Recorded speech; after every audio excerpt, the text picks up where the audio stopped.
به برنامه خبری رادیو آزادی خوش آمدید. شعله گلخوجه هستم. سلام. موضوع امروز 24 سپتامبر از این قرار است. دو زن توجیک رو با اتهام فحشا از استانبول اخراج کردند. خود زنها میگویند سبب بیرون کردن آنها از ترکیه دیگر بود.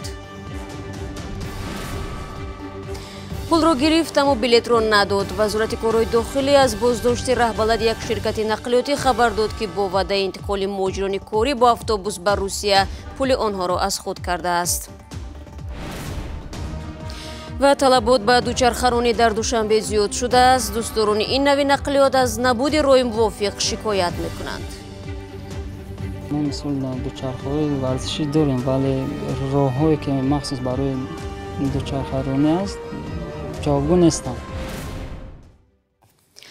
مقامات وزارت کارهای داخلی تاجیکستان میگویند از استانبول دو زن تاجیک را نخست بازداشت نموده و سپس به وطن بازپس فرستاده. گفته می شود آنها در آن کشور به کارهای غیر اخلاقی مشغول بودند. هرچند خود این زنان سبب اخراجشان را از ترکیه دیگرگونه شرح میدهند. مومن احمدی این موضوع را پیگیری کرد و در این باره تفصیلات دارد. دو زن تاجیکی در استانبول با گمان مشغول شدند با عملهای فحش بازداشت شده بودند بعد تاجیکستان استرداد شدند. هفته گذشته در یک رید پلیس شهر استانبول گروه زنها از کشورهای آسیای مرکزی را با گمان مشغول شدند به فاحشگی بازداشت کردند که دو زن تاجیک در میان آنها بود. مقامات تاجیک میگویند با این دو زن که یکی 24 و دیگری 26 سال دارد پس از رسیدن به تاجیکستان صحبت کردند. یکی از این زنها که با دلیل اخلاقی از او آکه نام میبریم روزی 24 سپتامبر در صحبت با رادیو آزادی گفت که او و دوگانه‌هایش با آن گروه زنهای دیگر آسیای مرکزی یکجا بازداشت نشدند. او گفت ساعت 11 شب 17 سپتامبر او و دوگانه‌اش در خیابان بازداشت شدند. این زن دلیل اخراجش را نداشتن سند و بدوباش غیر قانونی عنوان کرد ولی گفت هیچگاه با تنفروشی مشغول نبود. همصحبت ما گفت که هنوز 5 سال پیش از ترکیه اخراج شده بود و اقرار شد که برای غیر قانونی به این کشور رفته بود و میخواست در یک کارخانه نساجی این کشور کار کند. همراهش به گفته او 2 ماه پیش آمده بود و 1 ماه دیگر برای درست کردن سندهایش در ترکیه فرصت داشت. بازداشت و اخراجش با گمان بیراهگردی رو این زن تهمت و آوازه نادرست میدوند. اما مقامات تاجیک میگویند که مقامات ترکیه هنگام اخراج زنها گفتند که آنها گویا به تنفروشی در این کشور ثبت شده بودند. یک منبع در وزارت کارهای داخلی گفت با این دو زن صحبت شد ولی معلوم شد که آنها در یگان جا در ترکیه رسما کار نمی کنند. این هم صحبت ما گفت آنها نیز شهر دادن نتوانستند که در ترکیه چی کار میکردند.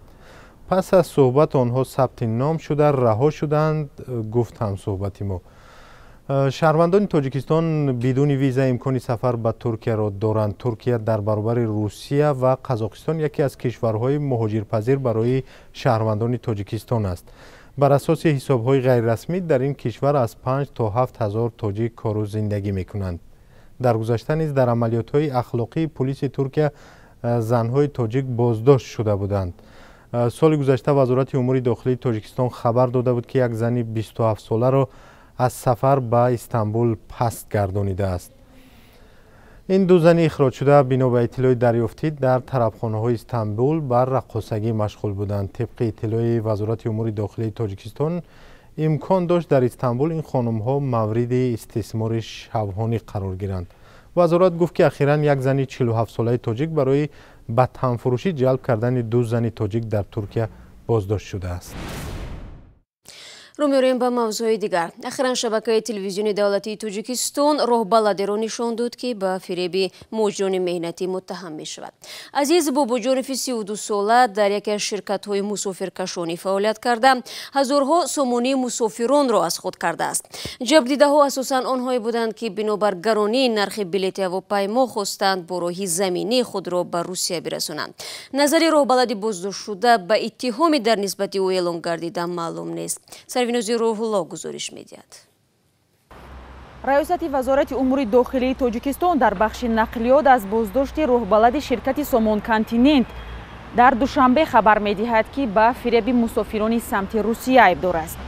мақомот азиз бобуҷонови 32 сола сокини шаҳри душанберо ба он айбдор медонанд ки аз мусофирони самти русия ба маблағи аз 900 то 2100 сомонӣ гирифта, вале ба ваъдааш вафо накардааст.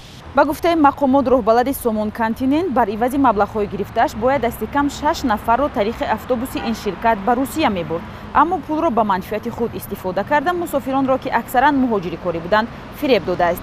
ин шабу рӯз дар ҳар шаҳру марказҳои ноҳия ва ҷамоату ҳатто деҳаҳои Тоҷикистон эълону овезаҳои ширкатҳои хусусӣ муҳоҷирони кориро ба сафари Русия бо автобусу микроавтобус даъват мекунанд.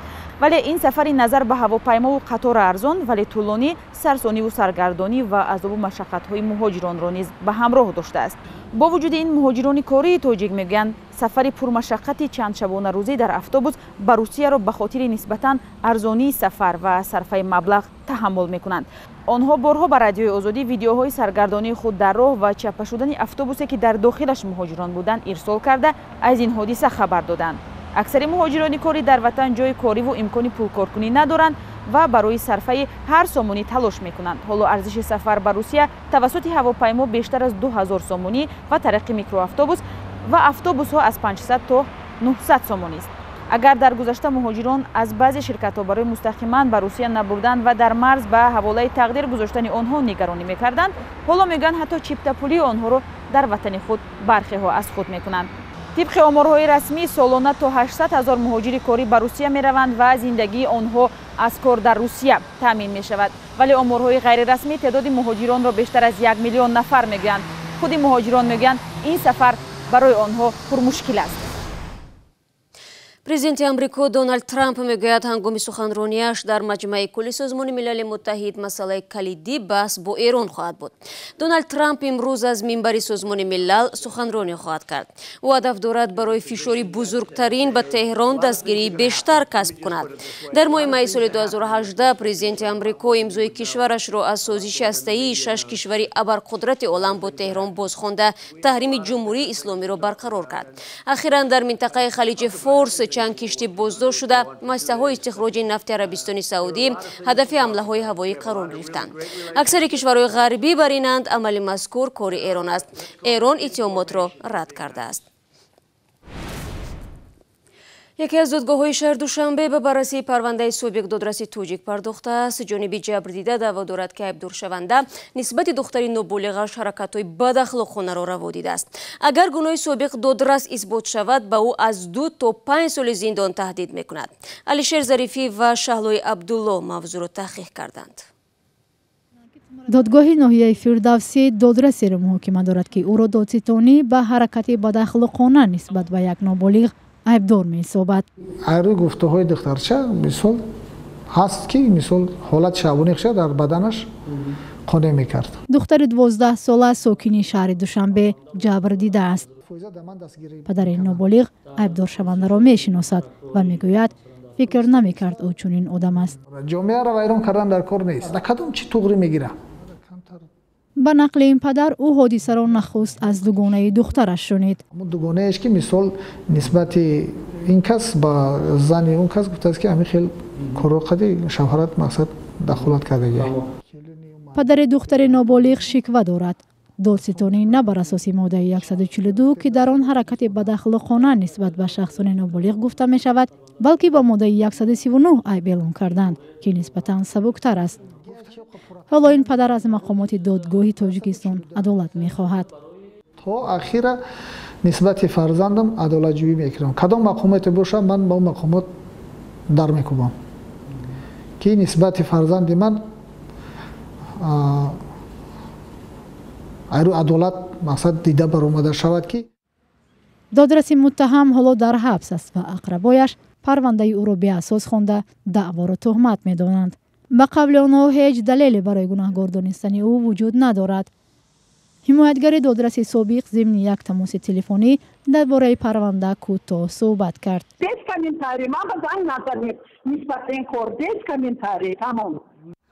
ҳоло ду мурофиаи додгоҳӣ баргузор шудааст. як мурофиаи дигарро ба таъхир гузоштаанд. ҳамакнун дӯстдорони дучархаронӣ имкон доранд дар дилхоҳ дар чанд гӯшаи душанбе дучархае ба иҷора гирифта сайру гашт кунанд.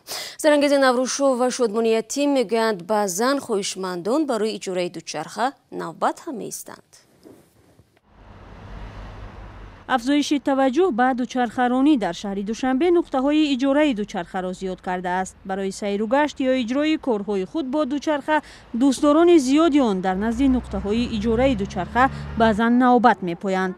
Як соати иҷораи дучарха 10 сомонӣ аст. Бисёри одамон ҳастанд ки барои спорт, барои машқ, одамоне ҳастанд ки ҷамъ мешаванд, бо дӯстонашон меоянд, ҳама каса велик мегиранд, великронӣ мекунанд.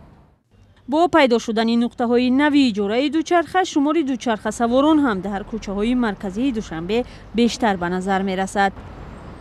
Раҳмоналии 72 сола талош мекунад бештари вақт дучархаронӣ кунад. ӯ мегӯяд ҳам нақлиёти камасраф аст ва ҳам ба сиҳатиаш фоида дорад. аммо иқрор мекунад ки аксаран аз ҳаракат дар роҳҳо бо велосипед метарсад. ронандаҳо раҳ наметиҳанд, гоҳ вақт омода пешатон меистад. Агар ҷубор наздик бошад, дар ин ҷуборда мепаривира. аксари онҳое ҳам ки мехоҳанд дар шаҳр дучархасаворӣ кунанд, мисли Раҳмоналӣ, аз набуди роҳҳои мувофиқ шикоят мекунанд. Яхел ҷода ба пешход неста, ҷои ҳай кардан. Ба бисёри мошина ба чи хали правило нарушад мекунанд, теза мекунанд бара. Ва бисёрам қиндай ҳай кардан да байни одамода. ин ягона пайроҳаи махсус барои дучархаронӣ дар шаҳри Душанбе аст ки дар кӯчаи Шириншоҳ Шоҳтемур воқеъ аст ва тавре мебинед дар инҷо аломат ҳам гузошта шудааст ва ин роҳ бо як хати сафед аз роҳи пиёдарав ҷудо карда шудааст. аммо мутахассисон мегӯянд ин роҳ ки ҳамагӣ 2 километр масофа дорад ба талабот ҷавобгӯ нест. Маҳмад Саид Шаропов, мураббии оид ба варзиши дучархаронӣ, аз нафароне буд ки барои ҷудо кардани роҳи дучархаронӣ дар ҷодаҳои пойтахт талош кард. Шаропов мегӯяд ба сабаби набуди роҳҳои алоҳида танҳо дар соли ҷорӣ 3 узви клуби дучархаронҳо зери чархи мошин мондаанд. Ба далели набуди роҳ ва ҳамин тавр ба хотири бехатарии худ дучархаронҳо аксаран маҷбуранд дар роҳҳои пиёдагузар ҳаракат кунанд ки ин ҳам таҳдиде барои сокинон аст. мо мисол дучархҳои варзишӣ дорем, вале роҳҳое ки махсус барои дучархаронӣ аст ҷавобгӯ нестанд. ҳоло велосипедронӣ дар Тоҷикистон бештар хоси онҳоест ки дар фикри беҳбуди саломатии худ ҳастанд ва онҳо аксаран баъд аз кор ё вақти холӣ дучархаронӣ мекунанд. мушоҳида мешавад мақомоти тоҷик ҳам бо роҳандозии мусобиқаҳои оммавии велосипедронӣ солҳои ахир мехоҳанд таваҷҷӯҳи сокинон ва кормандони иdoраву муассисаҳоро ба дучархаронӣ ҷалб кунанд. соли пеш рӯзи 5 май дар кишвар маъракаи якрӯзи велосипедронӣ эълон шуд. вале ба гуфтаи мутахассисон бо роҳандозии чунин маъракаҳо намешавад ба мақсад расид. набуди роҳу имконият ба таъкиди онҳо монеи мавриди истифодаи оммавӣ қарор гирифтани велосипед ва ҳамин тавр рушди ин навъи варзиш дар Тоҷикистон шудааст. ва мақомоти ноҳияи Тимур-Малики вилояти Хатлон ба хонаводаи Бурихонову ҷуброн ваъда карданд. ин оила 2 моҳи пеш 3 фарзанди ноболиғашро аз даст дод ки ба чуқурии кофтаи роҳсозон афтода ҷон доданд. баъди гузориши радиои Озодӣ дар 2 ҳафтаи пеш мақомоти ноҳияи Тимур-Малик ба суроғи хонаводаи Бурихонову рафтанд. Баҳодур Бурихонов дар марги фарзандонаш ширкати роҳсозро гунаҳгор намуда гуфта буд ки бояд омилони марги фарзандонаш муҷозот шаванд. зеро ширкати роҳсозӣ аз сои назди хонаи ӯ шағал гирифта баъд аз анҷоми кор ҷои онро пур накардааст. аммо ҳоло ба гуфтаи мусоҳиби радиои Озодӣ баъди пахши гузориш мақомот ба назди хонаводаи онҳо омада пешниҳоди хонаи дуҳуҷраиро карданд. ва бинандагони азиз 15 дақиқае ки дар ихтиёр доштем ба поён мерасад. барои ҳамроҳиятон сипосгузорем.